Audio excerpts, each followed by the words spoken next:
ज्यांना कुणाला ऐकत असतील ना, मी पहिलं या चॅनलवर गाथा टाकत होते, सॉरी, एकनाथी भागवत टाकत होते. जे कोणी पाहत असतील, माझं दुसऱ्या चॅनलवरही चालू आहे. मी लिंक कमेंट बॉक्समध्ये टाकेल.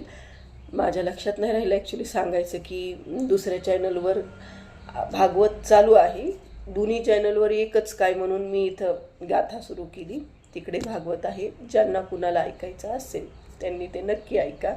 रोज तिथे 5 ओव्या असतातच नेहमीच्या. असं भेदाभेद मते भ्रमाचे संवाद, आम्हा नको वाद त्यासी देऊ अर्थ. ती भेद अभेद मते भ्रमाचे संवाद, वाद त्यात आम्हाला घालू नको.